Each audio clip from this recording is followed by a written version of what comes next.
Senator Loeffler, thanks for joining us.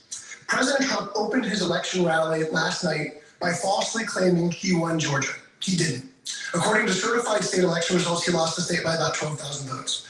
Do you stand by his narrative that the election was rigged, and do you support his demand that Governor Kemp to call a special session to seek to overturn those results?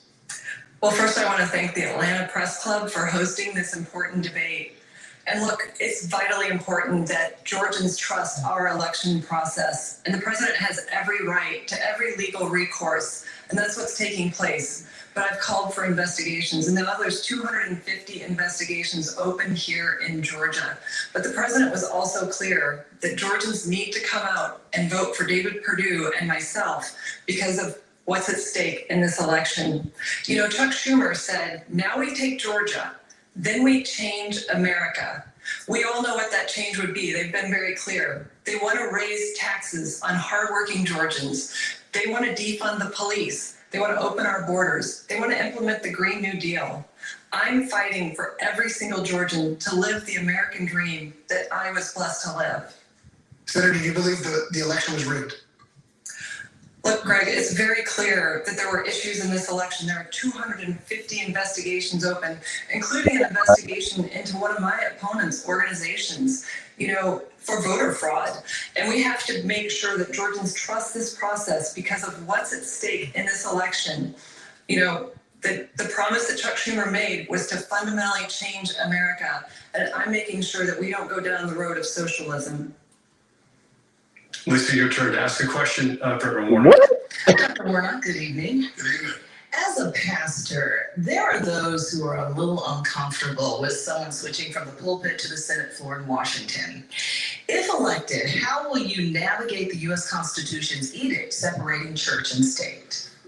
Thank you so very much. It's wonderful to be here, and I want to thank everybody who tuned in tonight. I also became aware that Senator Loeffler lost a member of her staff, and I want to extend my condolences to her and also to the family of that young man. Listen, my whole life has been about service. It is why I entered into the ministry, and I am running for the United States Senate as a continuation of that life project. The thing about me running for the Senate is that this gives me an opportunity to work on the issues I've been working on for years. I've been fighting for access to affordable health care. I've been fighting for voting rights. I've been fighting for essential workers, ordinary people, because I know what it's like to be an ordinary person. I grew up in public housing, the first college graduate in my family of 12. I'm number 11. And if it were not for Pell Grants, low interest student loans, I wouldn't be here. I know the importance of good federal policy. Your goal is to work for fighting families, but what does that translate into beyond affordable housing and healthcare, as you just mentioned? Well, we got to make sure that we center ordinary people in all of the policy that we do. I grew up with a father and a mother who instilled into me great values. And my dad had a way of saying, get up and put your shoes on. And so he gave me this sense of a work ethic. But if I'm honest, that alone would not put me here on this stage. I mean, here's a kid who grew up in public housing. I'm running for the United States Senate against the wealthiest member of Congress. Only in America is that possible. And I am fighting to make sure that kids like me, whether they're growing up in public housing down in Savannah, Georgia, or rural disaffected communities in North Georgia, that they have access to the American dream that I believe so much in. And I'm concerned that Washington is not focused on ordinary people. You can't tell the difference between Washington back rooms and corporate boardrooms. My opponent represents the worst of that kind of problem. And that's why I'm grateful for this opportunity. I'd like to respond. Please do. I was born and raised on a farm. I grew up working in the fields. I waitressed my way through school, and I was the first in my family to graduate from college. I worked hard to live the American dream and became a job creator right here in Georgia. But this type of rhetoric is a distraction from the issues at hand. The Democrats want to fundamentally change America, and the agent of change is my opponent, radical liberal Raphael Warnock, someone that has attacked police from the pulpit, someone that has attacked our military, someone that has agreed to raise taxes on hardworking Georgians as much as $2,000 per family off the bat. That's not what Georgians need to get through this pandemic and get our economy going. I'm fighting for the American dream every day.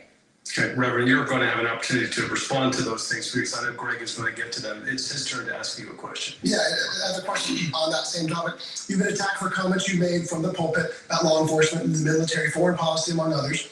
You've also said they're taken out of context, but you made these remarks in a public forum. Why shouldn't Georgians take them at face value? Look, it's clear to me that my opponent is going to work really hard, spending millions of dollars of her own money, trying to push a narrative about me, because she's clearly decided that she does not have a case to be made for why she should stay in that seat. I have worked my whole life to pull people together.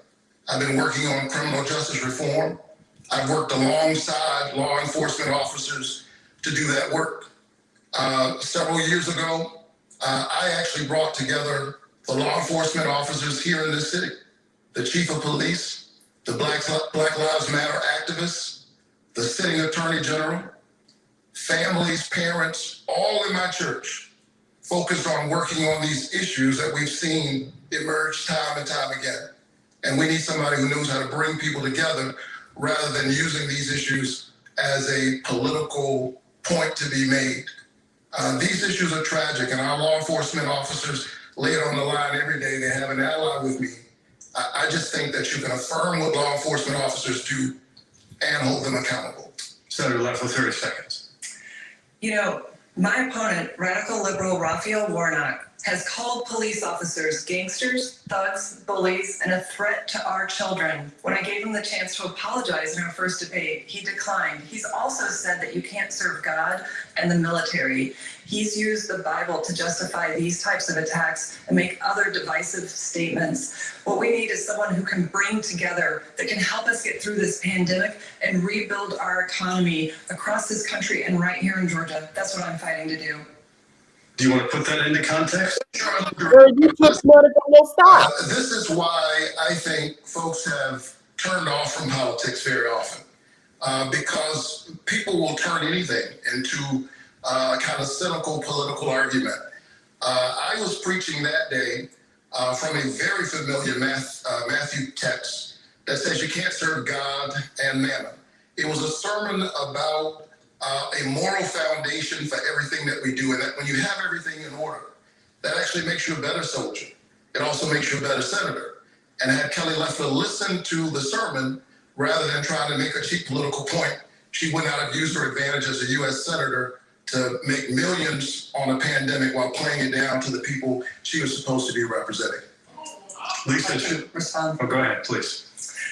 You know, I'm a Christian. I'm a person of deep faith. I don't need a lecture from someone who has used the Bible to not only justify attacking our military. That's not in Matthew 6:24. It doesn't say you can't serve the military and God. But he's also used the Bible to justify abortion. I cannot stand by and let Georgians not know who my opponent is, how radical his views are, and how he would fundamentally change our country. He's out of step with Georgia's values. In the second round, you'll get a chance to ask questions of each other. Lisa has one last question here for Senator Leffler. Senator Leffler, good evening. State election official Gabriel Sterling proclaimed this has to stop. He was referring to threats against election workers, Governor Kemp, and the Secretary of State who received death threats. Sterling warned that false claims of widespread election fraud could lead to violence. He said somebody's going to get killed. At his urging, you responded by denouncing the violence, but some didn't think that was enough. So tell us tonight, what is your message to those who would threaten officials, and have you made an effort to help lower the temperature on the behalf of the Republican Party? Well, absolutely. As someone who has been the subject of threats of violence, I absolutely denounce it. But you know, here's what's at stake. The future of our country hangs on this state having free, fair, trusted elections. We have built an organization within our campaign to make sure that Georgians trust this process. And President Trump has encouraged Georgians to get out and vote because the future of the country is at stake on January 5th. We need folks to trust the process because that's what makes our democracy possible right here. We've got to get to the bottom of these investigations that have started too late. There's 250 investigations, including into Raphael Warnock's voter registration organization for the second time for trying to register voters in New York. That doesn't represent the voice of Georgia. I'm going to fight to make sure that we hold officials accountable for carrying out free, fair, trusted elections that are accurate. Reverend, I want to ask you about this election. Much has been made of President Trump's refusal to concede, but 2 years ago, Stacey Abrams refused to concede the governor's race, saying that there was voter suppression. Do you think there was voter suppression 2 years ago? And do you think this election has been fair? Listen, voter suppression is something that happens all across our country. It's happened here in the state of Georgia. But Stacey Abrams did not refuse to acknowledge the fact that her opponent was the governor. Here we are several weeks after the election, and Kelly Loeffler continues to cast doubt on an American democratic election. It's time to put this behind us and get focused on the concerns of ordinary people. While she's playing political games, trying to represent somebody who doesn't live in Georgia, Georgians are wondering when are they going to get some COVID-19 relief. They're wondering who is going to put small businesses in front of the large corporate giants. And they're wondering when are we going to call the people, give the people we call essential workers an essential wage. I want to go to the United States Senate to stand up for ordinary people.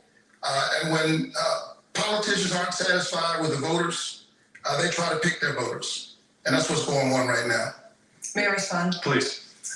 Radical liberal Raphael Warnock has partnered with Stacey Abrams in these voter suppression conspiracies when in fact we have record turnout in our state year after year. And, you know, it's unfortunate that the focus is on a debate about who won the election when this process is still playing out. And President Trump has every right to every legal recourse. But we also have to make sure that Georgians know that we have a process that works, that their vote is counted, and that no illegal votes are counted. And that's what I'm going to continue to fight for, to make sure that Georgians know everything is at stake in this election, the future of our country, not just the radical ideas of the left, but the radical candidates who would defund the police, who would stand by and attack our military and then withdraw funds that would support Chuck Schumer's defunding of our military by 25%. And I'm going to continue to make sure that we come back from this virus strong. I'm the only candidate qualified to help rebuild our economy and get past this pandemic. All right. We want to get to the point where you can ask each other questions. That does conclude the first portion of this debate. For people just tuning in, you're watching the runoff debate for one of Georgia's 2 U.S. Senate seats. We move now to the second round, where the candidates will ask each other a question. Candidates have 30 seconds to ask a question, 30 seconds to respond to their opponent's answer. Reverend Warnock, you get the first question to Senator Loeffler. Thank you so much. Senator Loeffler, when you received the private briefing regarding the coronavirus pandemic, you dumped millions of dollars of stock in order to protect your own investments. And then weeks later, when there came an opportunity to give ordinary Georgians an extra $600 of relief, you said you saw no need and called it counterproductive. Why do you think it's counterproductive to help ordinary Georgians in the middle of a pandemic? Well, thank you for that question, because I've been completely exonerated. Those are lies perpetrated by the left-wing media and Democrats to distract from their radical agenda. Since I got to the Senate, I've worked hard to deliver relief to Georgians during this pandemic, and I'm continuing to do that. But look what Democrats have done. They have stood for stonewalling relief that I voted for twice in the Senate, to deliver relief to families, to farmers, to schools and hospitals. They're playing politics. That's what they're using their lies to cover up. The fact that they don't have a positive agenda to lift Georgians up. They want to defund the police, raise your taxes, implement the Green New Deal that would crush jobs and opportunity. And what I'm working on is making sure that we can get the economy going again, that we can drive forward after this pandemic. And I've been working side by side for my colleagues to make sure that we get that done, and we have delivered results. $47 billion that I brought here to Georgia saved 1.5 million jobs at small businesses. Reverend, you have 30 seconds to respond if you'd like. Listen, I do not want to defund the police, and Kelly Loeffler knows it. But she keeps saying this because she wants to distract from her own record. The truth of the matter is, were it left up to her, Georgians would not have received the $600 of expanded unemployment insurance. And they haven't seen any relief in months. And she hasn't done anything. She's done nothing to provide relief for ordinary people, the folks I'm seeing all across this state who are in pain in the middle of this pandemic. Senator Loeffler, it's your turn to ask a question of Reverend Warnock. Reverend Warnock, in your writings and your teachings, you've repeatedly praised Marxism and the redistribution of income. Can you here and now, for all Georgians, renounce socialism and Marxism? Listen, I believe in our free enterprise system. And my dad was a small business owner. And during the Great Recession, you know what I was doing? I was leading my church to build a community center where, among other things, we had a financial literacy center that taught people how to repair their credit, create a 700 credit score community, how to create a business, how to buy a home, how to participate in our free enterprise system. Kelly Loeffler, on the other hand, was teaching the big banks how to hide their investments offshore in the Cayman Islands. This is how she spent her career before she went to the Senate. This is what she's been focused on now that she's in the Senate. She was only there 3 weeks. I'm not sure she was fully unpacked when she started dumping millions of dollars of stock, trying to protect herself. And she purchased that seat. It's done well for her. The issue is that the people who sold it to her don't own it. The people of Georgia are coming back to get their seat. Senator, you have 30 seconds. Well, predictably, you've just heard more lies from radical liberal Raphael Warnock, who wants to distract from his own words, calling police officers gangsters, thugs, bullies, and a threat to our children, saying that you can't serve God in the military, for his attacks on Israel. You know, what I'm focused on is making sure that we continue to deliver relief. I've already delivered relief for 174,000 small businesses, $7 billion for hospitals. And when the government didn't move quickly enough, I purchased PPE out of my own funds, drove it to hospitals. I donated to hospitals, and I donate my salary to charities across Georgia. I'm here working for Georgia. Reverend Warnock, your turn to ask a second question of the senator. Yeah, my question is actually pretty simple. Yes or no, Senator Loeffler, did Donald Trump lose the election? You know, President Trump has every right to use every legal recourse available. In our own state, we've seen time and again that we have investigations that need to be completed. In fact, we've run 2 audits, and those audits discovered thousands of ballots across several counties here in Georgia that were not counted. I've called for a signature audit. We need to hold folks accountable involved in these investigations to make sure that they move more quickly, because everything's at stake on January 5th for the future of our country. If the Democrats win, they will defund the police. They'll keep our country locked down. They want more lockdowns. They'll raise your taxes in the middle of a pandemic, and they'll continue to keep the borders open and support taxpayer funding for illegal immigrant health care. And they'll defund our military by 25%. My opponent, radical liberal Raphael Warnock, would be a rubber stamp for Chuck Schumer because he's bought and paid for by tens of millions of dollars from out-of-state dark liberal money from Chuck Schumer. Reverend Warnock, 30 seconds. You know, I've been moving all across this state, especially going to rural areas. And when I go to these small towns, they're surprised that I'm there. I'm surprised that they're surprised they haven't seen a U.S. senator. And they're wondering why their hospitals are closing. Why Kelly Loeffler doesn't think it's a good idea to make sure that they have health care in the middle of the pandemic. We refuse to expand Medicaid in the state. 9 of our hospitals are closing, have closed, and they're wondering who in Washington is looking out for them. Senator Loeffler, you get the final question in this. Reverend Warnock, you were arrested for obstructing police in the child abuse investigation. Can you tell me the nature of this child abuse? Why were the police called? What was your knowledge or involvement in this incident? Sure, here are the facts, and Kelly Loeffler actually knows them.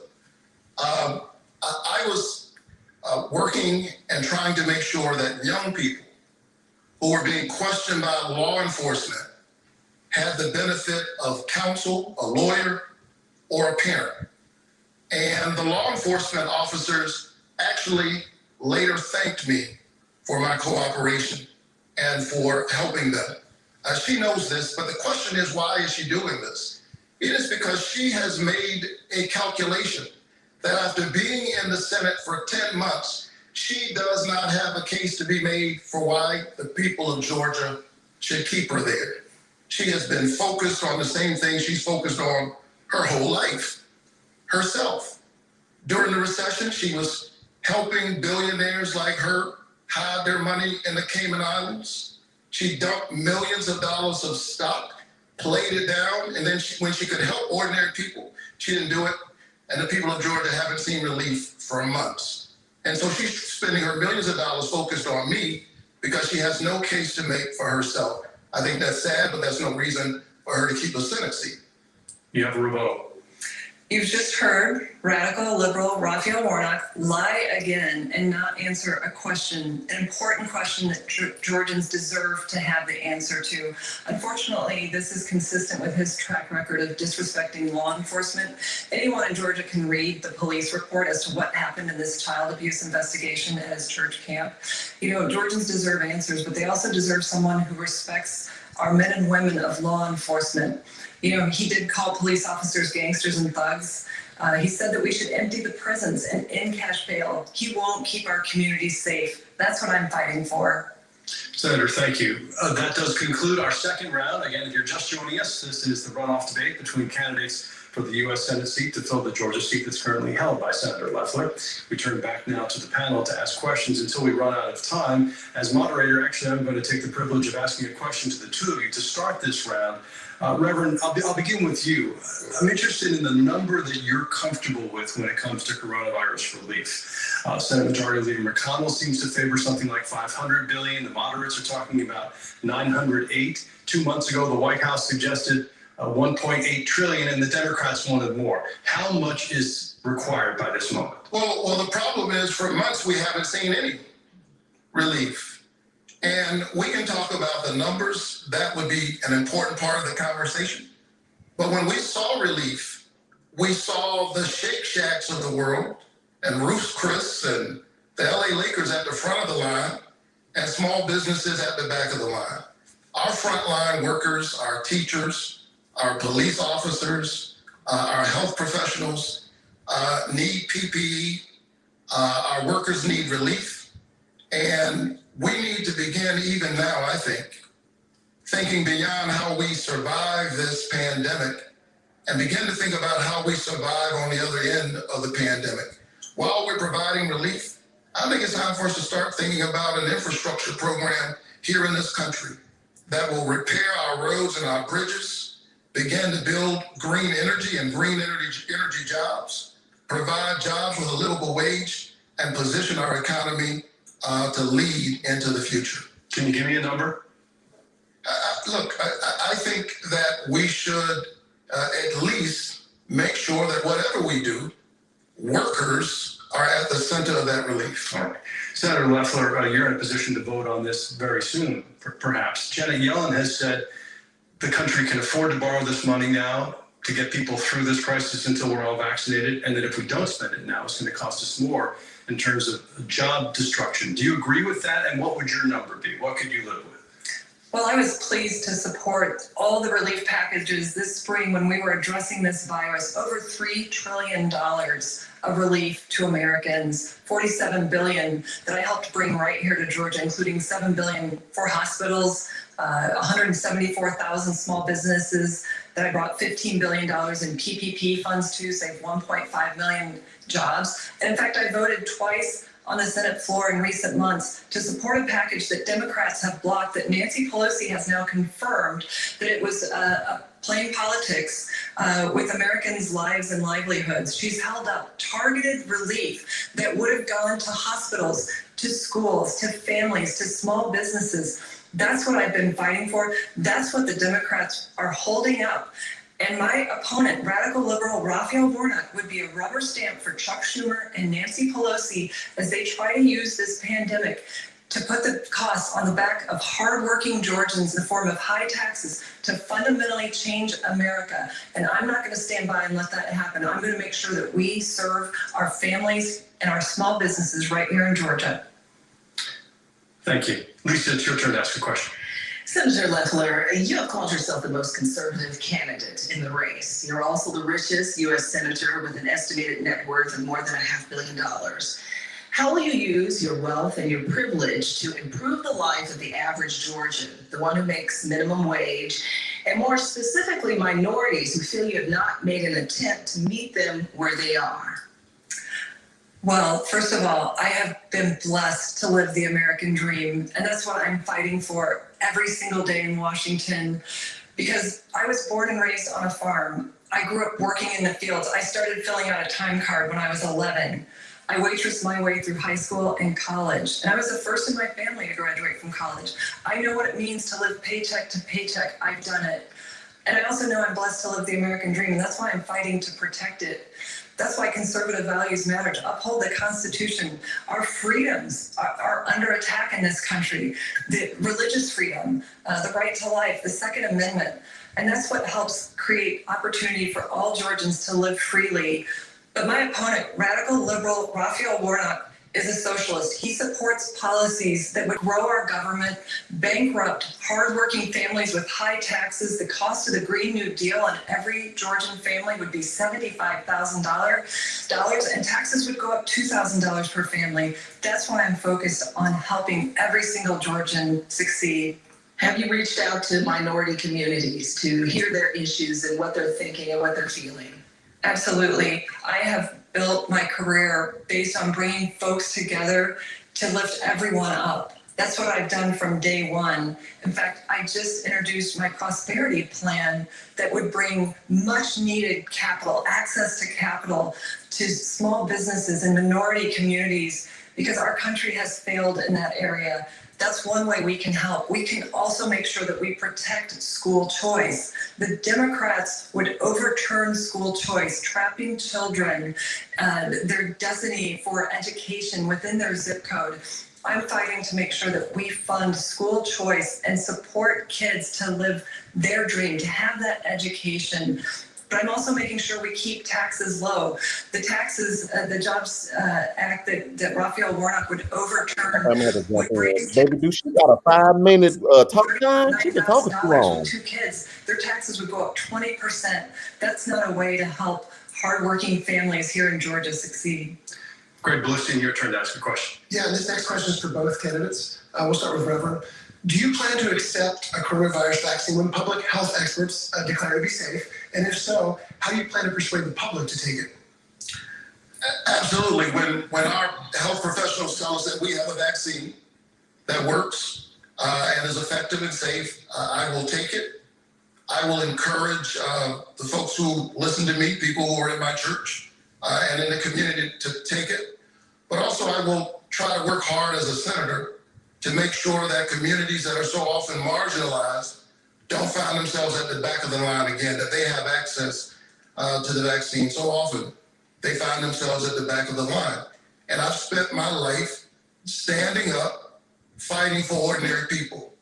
Kelly Loeffler is trying to misrepresent me because she knows that she has spent the first 10 months, all 10 months of her tenure, thinking about herself. She's the unelected senator of Georgia. She was appointed.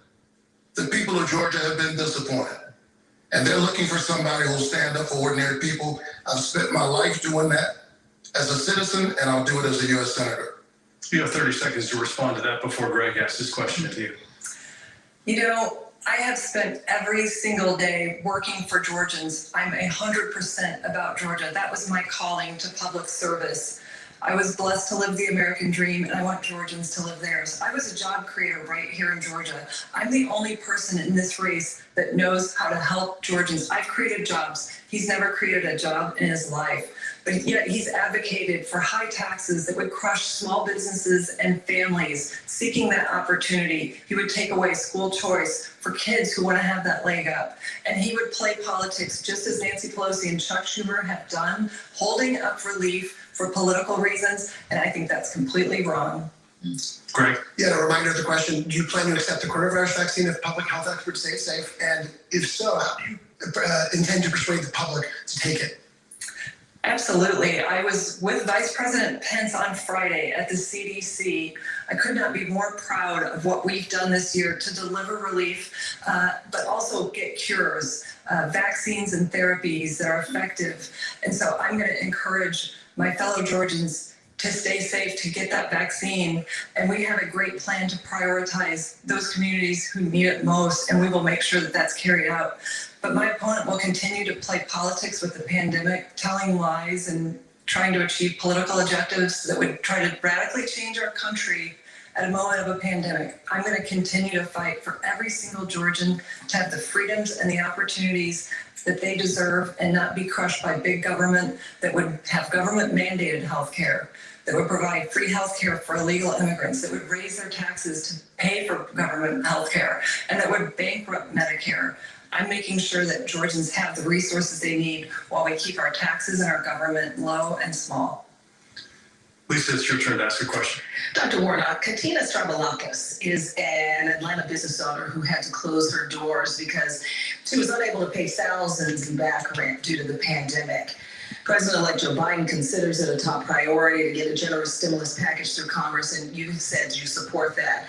But if you were to speak to Katina, what would you ensure her that you would do in Washington to help her and other business owners get the help that they need? Well, my dad was a small business owner, and so I understand the struggle that small business owners have. And I spent time in my church creating a financial literacy center that helps people to get started. And so I think a good sign of what someone will do in office is what they were doing before they ever went into office. And I've spent my whole career standing up for ordinary people, trying to, and in fact, we had a job center in my church, contrary to what Senator Loeffler is trying to suggest. And I have stood up for ordinary workers time and time again. You know, during this pandemic, we called people essential workers. We ought to pay them an essential wage. And we ought to provide small business owners like her the assistance and the support that they need. Kelly Loeffler's out of touch. She's thinking about people who are like her. And I'm okay with the fact that she wants to make money. I just think you shouldn't use the people's seat to enrich yourself. You ought to use the people's seat to represent the people. I'd like to respond. Please do. Look, these are more lies from radical liberal Raphael Warnock, someone that has invited Fidel Castro, a murderous dictator, into his own church, someone that has celebrated anti-American, anti-Semite Jeremiah Wright. You know, he has also said that police officers are gangsters and thugs and refused to apologize for it. He said that you can't serve God and the military. He has actually made sure that we know who he is in his own words. Those aren't my words. I'm working hard to serve Georgians. I've served thousands of Georgians, and I'm so proud to represent this state and help Georgians through this challenging time. Well, Reverend, as I understand it, you were a young man in that church in New York. Would you like to respond to the suggestion that You know, there's a lot at stake right now in the middle of this pandemic, and it's too bad that she's engaged in the politics of distraction and division. I never met him. I never invited him. He has nothing to do with me. If you want to know who informs me and my sense of how we engage as people in the economic system, you need look no further than Matthew 25. I'm a Matthew 25 Christian. That's what I am. I was hungry and you fed me. I was thirsty and you gave me something to drink. I was sick and you visited me. Love your neighbor. And for me, that means you don't get rid of your neighbor's health care, particularly in the middle of a pandemic. Greg, May I respond? go ahead. Look, I'm not going to be lectured by someone that uses the Bible to justify abortion, to attack our men and women in the military. You know, what's happening here is someone who will not own up to their own record of division. He has called on Americans to repent for their worship of whiteness. That's divisive. That's hurtful. He celebrated Jeremiah Wright, anti-Semite. He's actually called Israel an apartheid state. That is wrong for America, and I'm going to continue to make sure Georgians understand that that is him in his own words. Reverend, please respond to the abortion issue in particular. Well, listen, I have a profound reverence for life and an abiding respect for choice. The question is, whose decision is it? And I happen to think that a patient's room is too small a place for a woman, her doctor, and the U.S. government. I think there's too many people in the room. But those who are concerned about life, and I certainly am, ought to be focused on the incredibly high rates of infant mortality and maternal mortality in our country when compared to other developed nations. That's something the government could work on, and I've been working on it my entire career. Greg Bluestein. Senator, President Trump has attacked your closest political ally, Governor Kemp, as hapless. He said he was ashamed to support him. He even invited one of your former rivals to run against him in 2022. Was the president wrong to say that about the governor? And are you concerned his comments could alienate some Republicans in Georgia ahead of the runoffs? Well, the president has the right to pursue every legal recourse to make sure that this was a free and fair election in Georgia. And we know that these audits have turned up thousands of votes that were initially uncounted. And I've called for a signature audit. And the buck stops with the Secretary of State. He has to run an election that Georgians trust, because everything's at stake on January 5th, the future of the country. We can take the path of supporting the American dream, of standing the economy back up and getting through this virus together, or we can take the path of socialism that radical liberal Raphael Warnock wants to bring to our country, increasing our taxes, taking away the private insurance that you get at your jobs and replacing it with government-run healthcare, turning your doctor's office into the DMV. He would open our borders, grant amnesty, give free health care to illegal immigrants. None of that will help us solve this pandemic and get the economy back on its feet and get kids back in school. And I'm not going to stand by and be lectured by someone that has not done anything for Americans during this pandemic. But was the president wrong when he called those governors those remarks? Look, I appreciate the president's support of me, and I appreciate the governor's support of me. They both understand what's at stake in this election. That's why they're encouraging Georgians to get out and vote for David Perdue and myself, because we're fighting for Georgians every single day. We're using our private sector experience to make sure that Georgians get back to work and school and church, while the Democrats play politics, hold up relief, and try to keep our country locked down. That's just wrong. Lisa? Senator Leffler, expounding on that last question, again, President Trump criticized your governor, Governor Brian Kemp. Governor Kemp appointed you to the Senate. You've criticized the election process as well. So tonight, can you tell us where your loyalty lies as you vie to represent the state of Georgia? Is it with Governor Kemp or President Trump? Lisa, my loyalties are with Georgia. I had a calling to public service to serve the people of Georgia. Look, I have lived the American dream. I want to make sure every Georgian can do that. From working on a farm, from waitressing, being the first in my family to graduate from college, I know that free enterprise is the way to lift everyone up. Not socialism, not high taxes, not big government, not open borders, not the chaos of defunding the police that the left wants, not the lockdowns. I'm making sure that Georgians know what's at stake on January 5th. Our way of life right here in Georgia will radically change, as promised by Chuck Schumer. Now we take Georgia, then we change America. That's my number one focus, making sure that Georgians know what's at stake. I've served Georgians every single day. It's been my honor, and I'm going to continue to do that. Well, if everything is at stake on January 5th, that would presume that President Trump has lost. Is that what you're saying? What's at stake is the Senate majority. This will determine who brings bills to the Senate floor.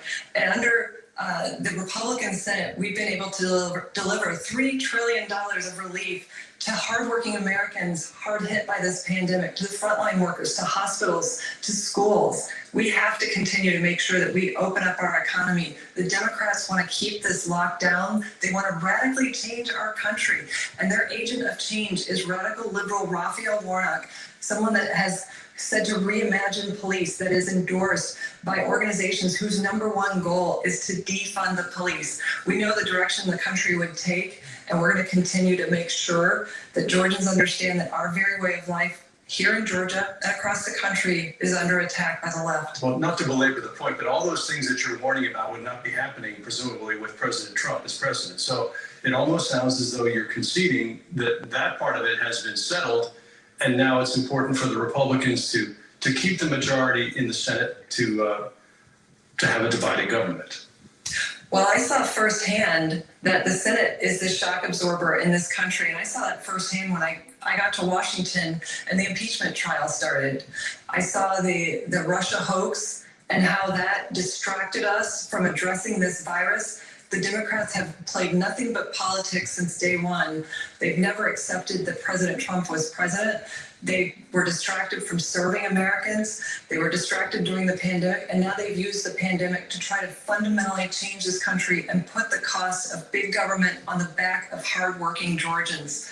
That's why I'm fighting to make sure that the Republican majority is retained in the Senate, because we are the shock absorber for common sense policies that bring Americans together, that lift everyone up, that provides for great educational choices for kids, that stops the radical agenda of the abortion on demand that Democrats want, that attacks our Second Amendment rights. They want to take away our guns. They want to tax guns, and they want to fundamentally change America. And radical liberal Raphael Warnock is their agent of change. Greg Bluestein, time for your question. Yeah, Reverend Warnock, if Democrats do win control of the U.S. Senate, there'll be pressure to increase the size of the U.S. Supreme Court. Would you support adding more justices to the Supreme Court to offset President Trump's recent appointments? And do you think there needs to be term limits for justices on the bench? I want to point out that Kelly Loeffler actually voted to defund the police. She voted against the COPS program. She was one of only 10 United States senators who did. I don't think we should defund the police, but we certainly do need criminal justice reform. We need to make sure that we have an independent review process when civilians die at the hands of police. We need to make sure that police and officers and departments that have a pattern of misconduct are held accountable. We can do that and celebrate police at the same time. And as I move all across the state, Greg, people aren't asking me about the courts and whether we should expand the courts. I know that's an interesting question for people inside the Beltway to discuss, but they're wondering when in the world are they going to get some COVID-19 relief? They haven't gotten any from Kelly Loeffler in months. And when she had a chance to stand up for ordinary people, she thought $600 was too much. Meanwhile, she was busy dumping millions of dollars of stock, profiting from a pandemic.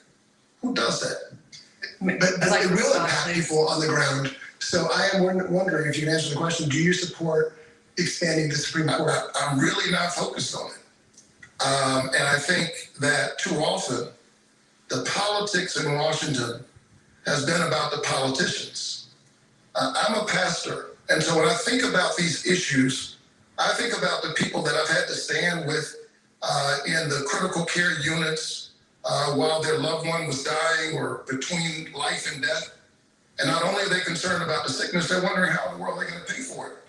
If Kelly Loeffler has her way, 1.8 million Georgians with pre-existing conditions, that means people with hypertension, people with diabetes, folks who've had a stroke, cancer, people who are recovering from COVID would not be able to get health care. I think that's morally wrong. And it's my faith that actually informs that. She can't explain why she wants to take away people's health care. She knows that that junk health care plan that she rolled out has a loophole in it big enough to drive a Mack truck through. She can't explain that, and so she's trying to misrepresent my record. But the people of Georgia understand. They understand the truth. Senator, 30 seconds, please. Look, you've just heard radical liberal Raphael Warnock lie about my record. I've never voted to defund the police. In fact, I've voted to support more funding that the Democrats, of course, blocked. But he also is distracting from the fact that he would pack the Supreme Court. That's outrageous. Justice Ginsburg herself said 9 justices is the right number. He would pack the court with radical justices that would legislate from the bench to fundamentally override the Constitution and our laws in this country. And Georgians need to know that is wrong for Georgia and our country. Would you like 30 seconds to respond? Well, I believe in the Constitution. This is the greatest system on the planet. And our country is the only country where my story is even possible. I believe in our norms. I believe in the separation of powers. And I believe in the nonviolent, unchaotic transition of power. Kelly Loeffler ought to stand with the people of Georgia. The 4 greatest words ever spoken in a democracy are the people have spoken. The people have spoken on the presidential election, and they're waiting on their senator to be focused on them, not the person in the White House. Lisa Rand. Senator Loeffler, given all the police violence we've seen against African Americans, consider this. Courtney Owens of Atlanta is worried about her son, her father, and her husband, all African Americans. She fears for their lives daily. You've called the Black Lives Matter movement fascist. You've alienated members of your own basketball team by talking about that stance, or taking that stance rather. Is that still your view tonight after seeing and hearing how it hits home with so many people personally? And what conversation would you sit down and have with Courtney Owens? Well, the life of every African American is important, and there is no place for racism in this country. But there are organizations whose #1 goal is to defund the police. And we know that that hurts minority communities more than anyone. And we have to stand with our men and women of law enforcement. And I will always do that. You know, that's a distraction from the fact that my opponent does not stand with police officers. He's endorsed by organizations whose #1 goal is to defund the police. He's called police officers gangsters, thugs, bullies, a threat to our children. He's called for our prisons to be opened up and emptied out. He's called for the abolishment of the cash bail system. Look, he doesn't care about safety and security in any community, and I'm fighting to make sure that we have the resources to keep our communities safe and our police departments well-funded and well-trained. Senator, thank you. Would you like to respond to Sure, if opening up the jails? Well, listen, first of all, the land of the free is the mass incarceration capital of the world. We warehouse 25% of the world's prisoners. And people on both sides of the aisle know that our current criminal justice system needs reform.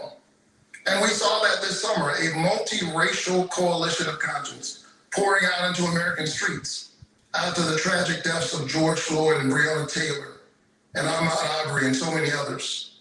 And what did Kelly Loeffler do? She used her enormous privilege and power as a United States Senator to pick a fight with the Black women on her team who know what it's like to grow up in a community where you have to have 2 talks with your children, one about the birds and the bees and the other about what happens if you're pulled over by police officers. To acknowledge that is not to condemn police officers in general. I've worked with police across the years. I've been invited to speak at their memorial services when they've lost their lives in the line of duty. And she says she is against racism and that racism has no place. But she welcomed the support of a QAnon conspiracy theorist, and she sat down with a white supremacist for an interview. I don't think she can explain that. Let me give you a chance to respond to that, and then we'll have one last question before we get to closing statements, please.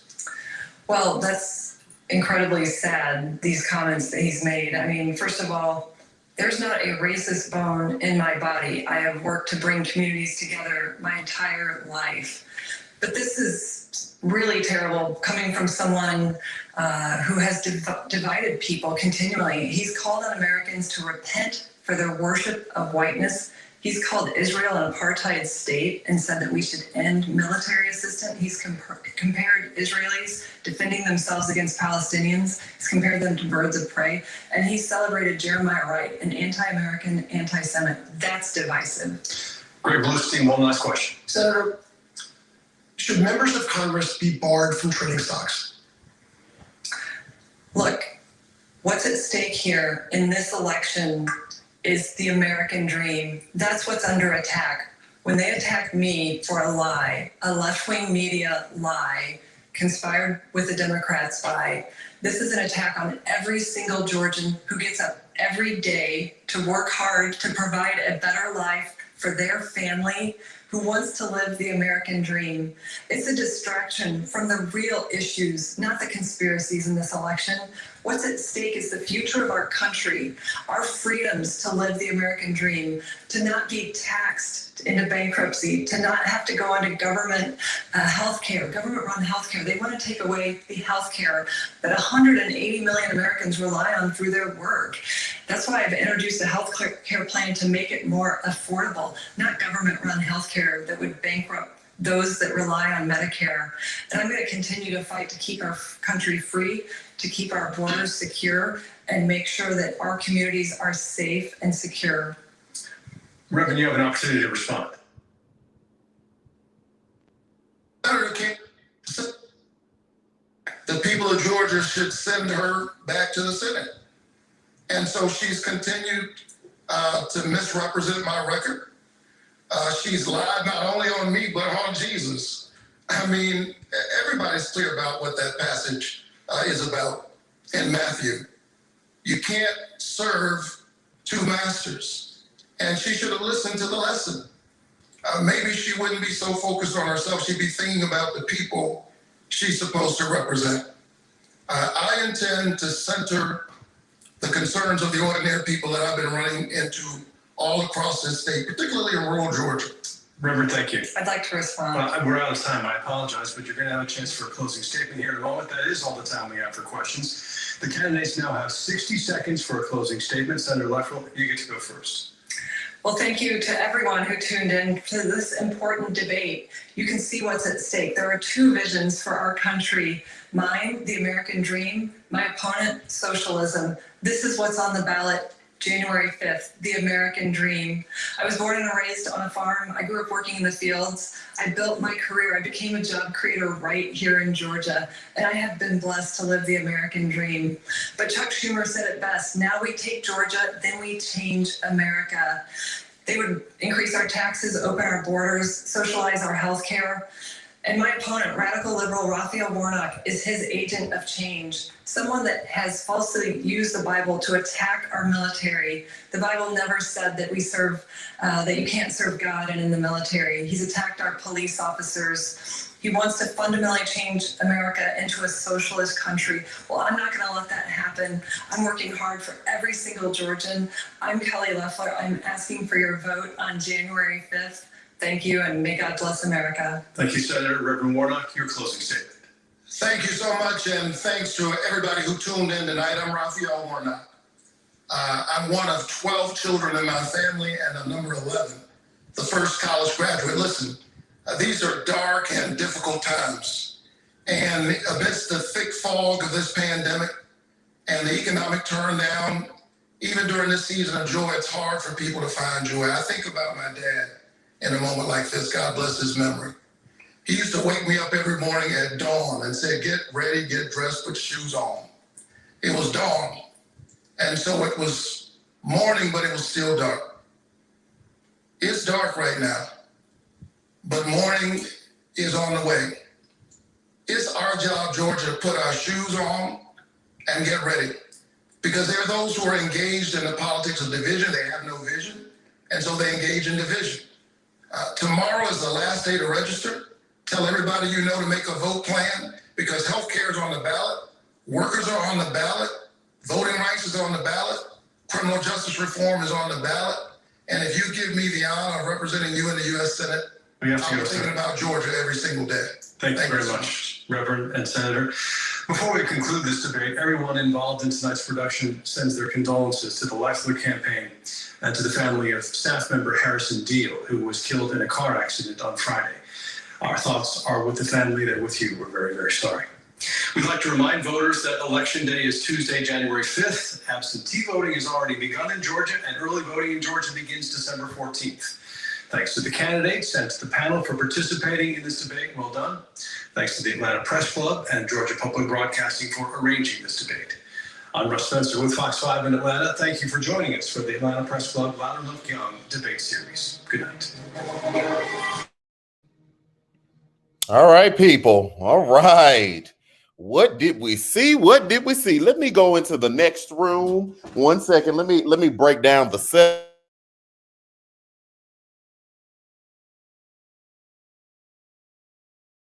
Hey, all right. Listen. I don't know about y'all. I am slightly annoyed. I'll tell you why in a quick sec.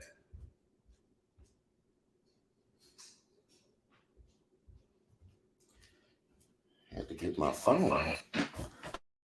Okay. Whew, child. Okay, so what you know, can we talk? Can we talk? So we definitely just watched the debate, if we can call it such a thing. We just watched the debate between Kelly Loeffler and Raphael Warnock. You know, they are running for the Senate seat. There are 2 Senate seats in Georgia. This is a runoff, one of 2. And yeah. Before I get into my whole thing, I do want to let you all know we are on YouTube today. If you all would like to engage in dialogue and get your comment featured on the screen like you see mine right now, there is a feature called Super Stickers and Super Chats down there that will assist you in engaging in this dialogue and the debate for all of us to see and watch. And then it also pours into me as well to help me to continue to do this thing full time. So we definitely love to see those things. Now let's talk about what we watched.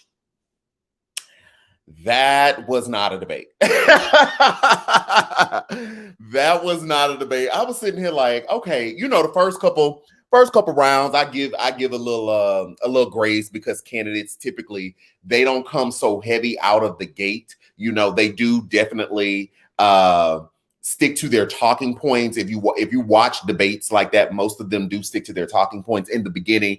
You give them about 2 warm-up questions, and then eventually, you know, there's some real interaction, there's some real debate, there's some real questions being answered.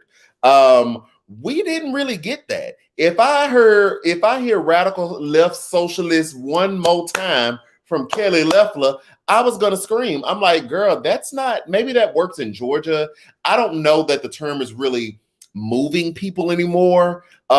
This radical left agenda. What does that mean? What can somebody help me with that? I mean, and even on Warnock part, he wasn't answering the questions either. Like he was kind of he wasn't. Well, he did talk about her stock trading, which needed to be talked about. Like, now I don't have a problem with him repeating that because she did trade stocks after she got her classified briefing down there in the Senate when the coronavirus was about to pop and did make some money. But he also didn't really answer questions as well up until we got to the abortion part. I feel like that was the clearest answer to a question that either one of them gave, and it was on his side.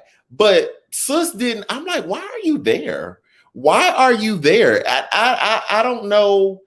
I don't know if neither one of them was trying to do no harm, as opposed to, let me just keep saying the same thing. Let me keep saying the same thing, especially her. Let me just say the same thing over and over again and see if it sticks. But it didn't really stick for me.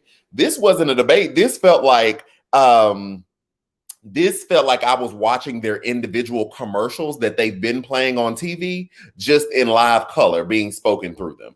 That's what it felt like, attack commercials back and forward all night, never really answering the question. never really speaking directly to each other.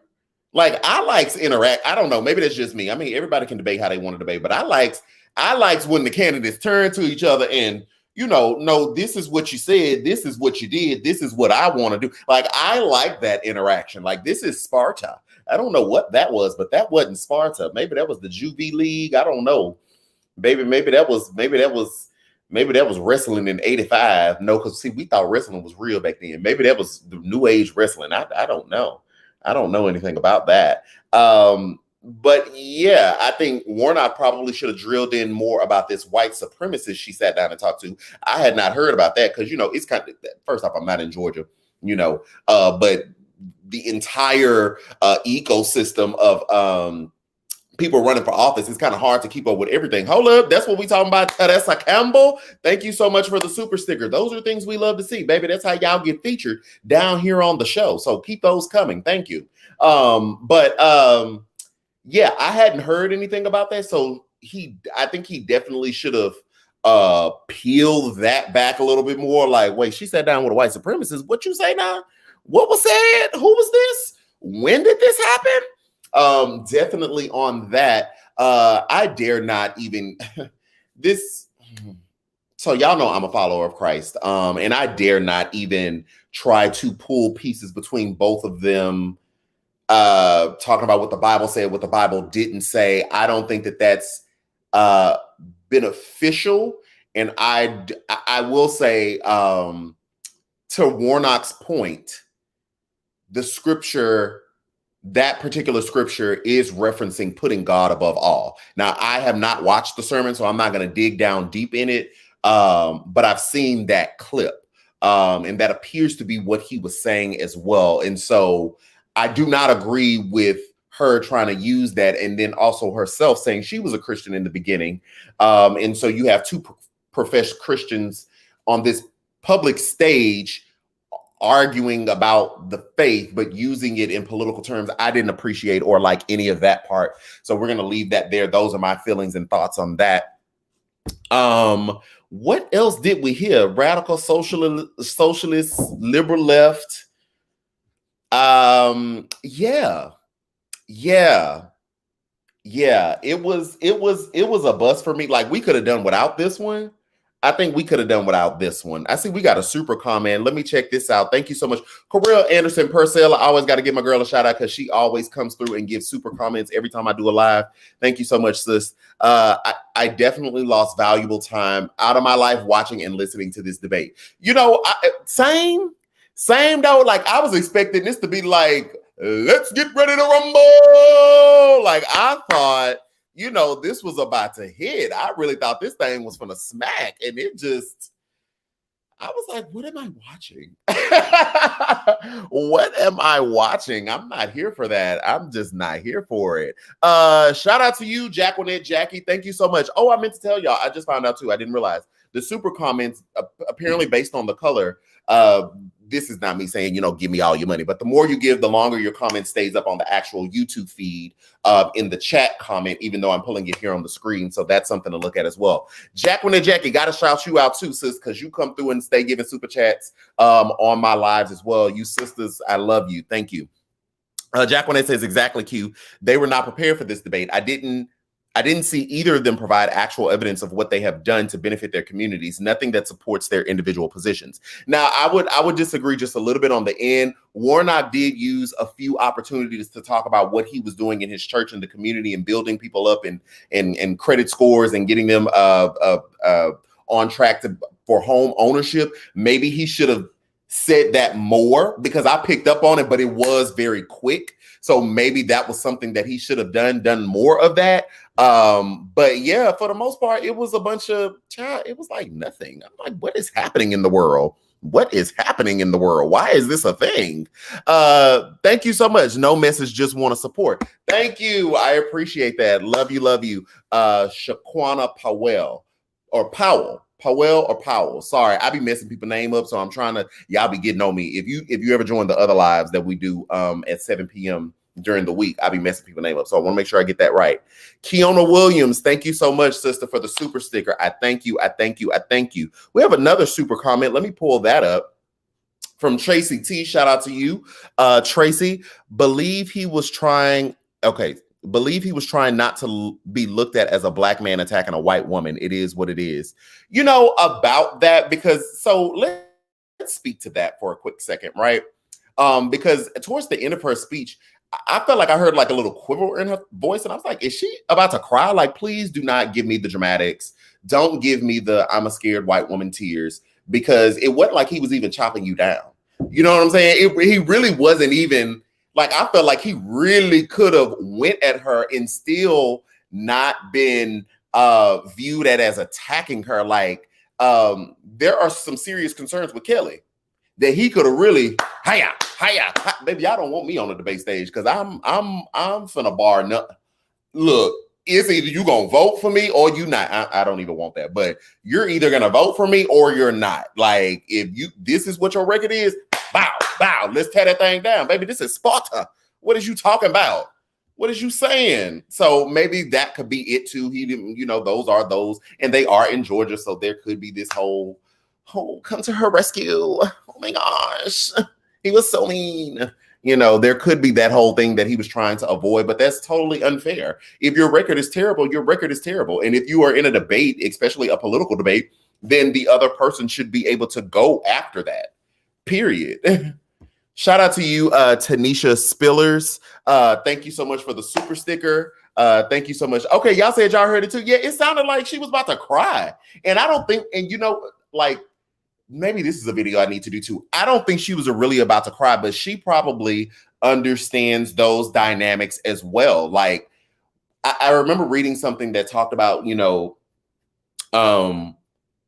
for so long, we've looked at like white men as the problem, but we also have to look at white women. And then when you look at old slave letters that talked about how like the real abuse was coming from the madame or the mistress of the house, from the slave master, it wasn't necessarily the slave owner, it was his wife. And I've talked about this before, and this is no dig to white women because I got white friends. It ain't no problem. Tammy Thurston, I rocks with Tammy. Tammy, I don't even know if you white like that, sis. You appear to be, and that is incorrect. And I should not assume that you are. So I do apologize about that, because you could be of some other ethnic culture. But this is not an attack on white people, but I've been in spaces where white women have used their whiteness against me as a black man. I mean, yes. And you never really see it. It's like a knife that slits in, because I've said this before, we ascribe certain characteristics to women in general, right? We view women as nurturers, carers, providers. And so you don't really expect a woman, which we need to get out of that, right? Especially if everybody's on equal footing. You don't expect a woman to stick that knife in you as well, right? That's also why people continue to be shocked that like 55% of white women voted for Trump, because we ascribe these characteristic traits to women. However, look at the data. White women keep doing some things. So yeah, I heard, okay, Tammy, she said, okay, you are a white woman. Okay, well, what's up, Tammy? I ain't got no problem with white women. I ain't got no problem with white women at all, but I understand the nature and the belly of the beast. And I've been in situations where white women have used their whiteness against me. I'm a 6 foot, 245. Oh wait, I lost a little weight. I ain't 245 no more. I'm 231, baby. Y'all know I'm on this new diet. But I'm still a big black man. I'm 6 foot, broad shoulders, 230 pounds. Like, I'm already viewed as a threat. And I have been in situations where white women have used that quiver in her throat. That man way over there. Y'all on a whole debate stage, all these people watching TV. What was he finna do to you? Like, what that? It's that, that's what it is. It's just this mad annoying. I have a super comment right here. I'm about to get pissed off. I have a super comment right here. Thank you so much, Tracy. Tracy says, appreciate all you're doing. She got on my last nerve. Child, that radical left. I'm like, baby, what is that? What is that? I'm over it. Kevin with the super comment. Q, where is your unofficial call? Tammy in the comments. Tammy's in the comments. Tammy say, hey. Tammy just said something. Hold on, let me find Tammy comment real quick. Tammy, I told y'all, I told Tammy the other day, I said, baby, you is a hit. Tammy Thurston right there. Tammy always come through and support. Don't do Tammy. Don't do Tammy, because we rise out for Tammy, okay? We rise out for Tammy Thurston. So yeah, she's here. But yeah, so back to hold on, let me see what Tammy had said. Yep, I totally agree with you. We see it with 55% of that voted for Trump. Exactly. Let's see. T Sipper, thank you so much for the super comment. Bring those in. People, if you want your comment to be featured on the screen, just go ahead and drop some on the super comment, super sticker. We'll be here all night. Well, not all night, but you know what I mean. T Slipper, cute dog. And is the dog hurt? The comment says he should have pushed her on the meeting. Hold on, wait. He should have pushed her on the meeting with the meeting the moment she kept repeating herself. Are you talking about the meeting or the interview he mentioned she did with the white supremacists? Is that what you're talking? He definitely should have pushed that. Definitely. Because that would have been a huge takedown, especially if we're talking about Black Lives Matter. She talked about, I don't have a racist bone in my body. Okay, girl. Okay, girl. Okay, girl. I'm gonna let that be. And somebody said the repetition man, person, TV cat, correct. So yeah, we watch. I'm enjoying this moment, but like really, we didn't really watch a debate. We literally watched attack ads. And really non-answers. I think at the end of it, who would you say won it? I would say barely edged out. Warnock barely won it, only because I can draw to specific, whether you agree with them or not, I can draw to specific answers that he did. Like he answered more questions, right? Or he, I guess, landed more, they were soft blows, but he landed more blows. Like the blow only works if you use it like once, right? Like her saying radical left, whatever, 52,000 times. Like after 52,001 time, like it loses its lure, it loses its zest, if you will. It's no longer zesty. So yeah, I guess you could say like hear me clear, he barely edged it out. I'll give him a barely edged out. I think what they really should have done, either one of them, honestly, but more so Warnock. I can't vote in Georgia, but I ain't going for Loeffler. Is really talk about what she hasn't done and what he wants to do. Like, yeah, he talked about the COVID, but even that, to be quite honest, he had an opportunity when they asked him, well, what's the number? What should it be? And he couldn't give a number to what the package would look like, or even have he should have come with a detailed package of this is what I'm going to advocate for. To me, it's not enough. Yes, I understand we're in the crunch and we want Biden and we want Harris to, be able to legislate without so many roadblocks, but it's not enough anymore. It is not enough to simply just come and be the anti-person to whoever's in the seat. What is it that you want to do? What will you advocate for? You have vast power as a senator.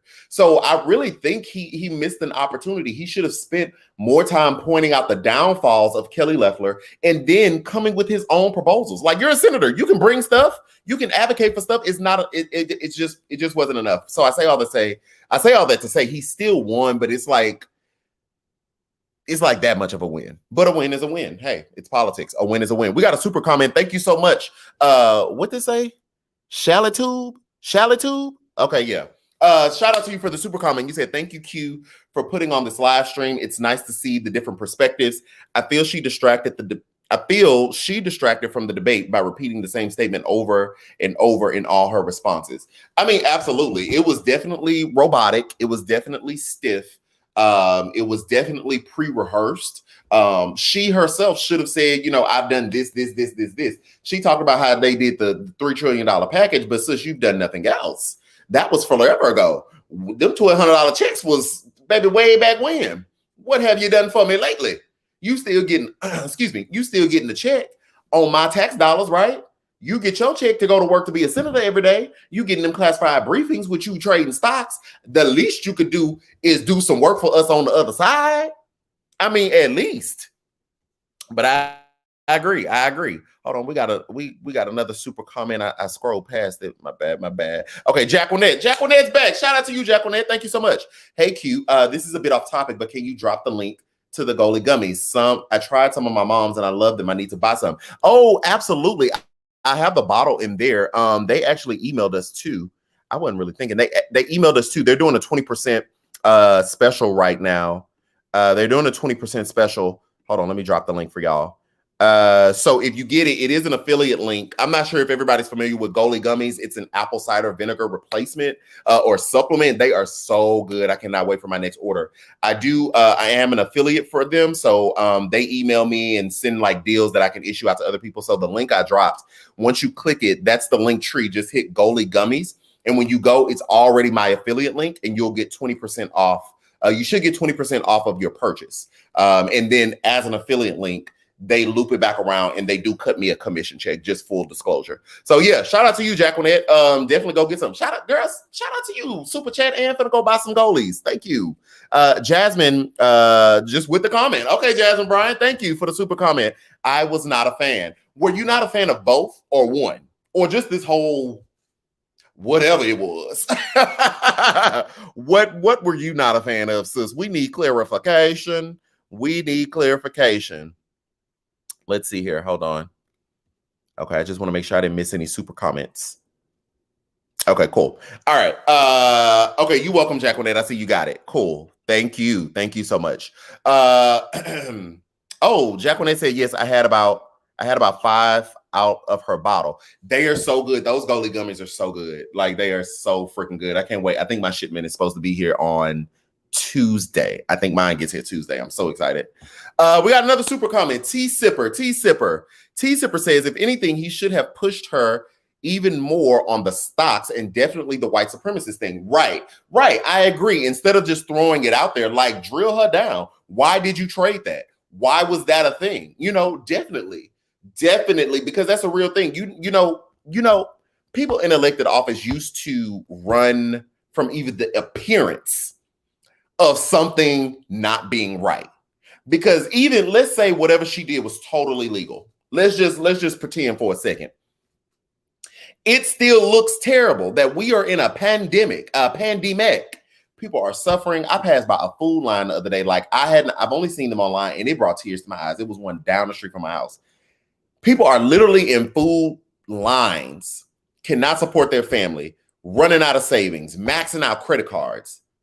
And you trading stocks after getting classified briefings, even if it's legal, even if it's on the up and up, it looks terrible.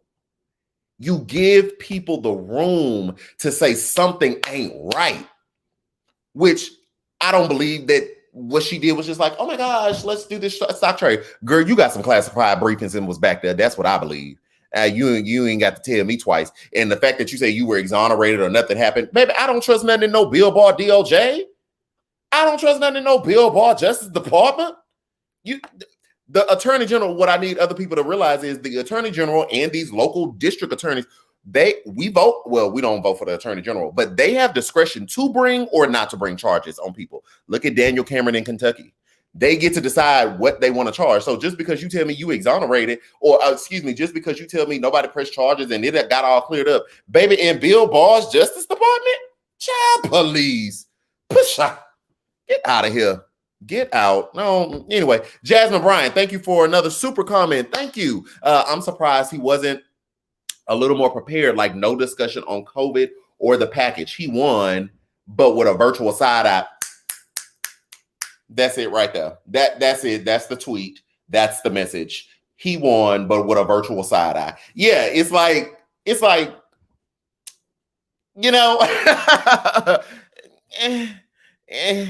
okay, another super comment. Thank y'all so much. Love these guys. I'm loving it. Michelle Hall says, Q, did you know that Senator Perdue didn't show up for the debate tonight with Jon Ossoff? So Ossoff just answered questions. Yeah, I saw Ossoff tweeted that we know Perdue didn't want to debate. So as y'all know, there are 2 Senate seats. Perdue wasn't going to debate Ossoff. Baby, Ossoff took him down. Warnock needed to learn from Ossoff. Ossoff took Perdue down. Okay, I see your other super comments. I am going to get to them, so don't think I'm not going to get to them. I see them. I'm just taking my time with each one. I want to give y'all a good amount of time. Ossoff took him down, so yeah, Ossoff had tweeted that he will be there. So yeah, that's all we need to know about that. But honestly, debates don't really move too much, right? It's really going to be the people on the ground are going to have to get out there. Are definitely going to have to get out there and vote. Like real talk, they're going to have to vote. Aaron, I see you. Aaron E. You saying the same thing. Can we talk about Ossoff debating the empty podium? LOL. Yeah, like Ossoff was like, I'm going to show up. He's definitely going to use that as a video, as social media, even a commercial. He's definitely about to use that. And what they need to do is overlay, right? Like his other performance when he like called Purdue a crook and took him down. And then overlay this one. Like that is what I'm talking about, Ossoff. You need to go. Which one is it? Defense? No, you need to go on offense. And there's nothing. See, here's the thing. There's nothing disrespectful about that, right? Because you're talking about, that's why I said dissent, not disrespect. You're talking about somebody's record. We're not talking, and we're talking about what you did, right? We're talking about the potentially illegal things that you did. We're not talking about your personhood. We're not talking about your family. We're not talking about your looks, which I saw y'all talking about some of her looks in there. I don't like that, y'all. I don't like that. That's why I didn't respond to any of that. I don't like none of that. We could talk about her being stiff and robotic because the performance was stiff and robotic, but all that other stuff, I don't get down with that. I don't like that. But that's what you do. You Ossoff that thing. So hashtag Ossoff that thing. That's what I'm talking about. Ossoff that thing. Like, come on. Like, come on, man. Let me make sure. Okay, good. Got all the way caught up. So yeah, that probably would have been a better debate. Ossoff versus the podium probably was the better debate. Ossoff versus the podium. That was the better debate tonight. That's the debate that won. That was the debate that won. Oh gosh, y'all are funny. Y'all are funny, man. Y'all are funny. So, man, yeah. So this was that.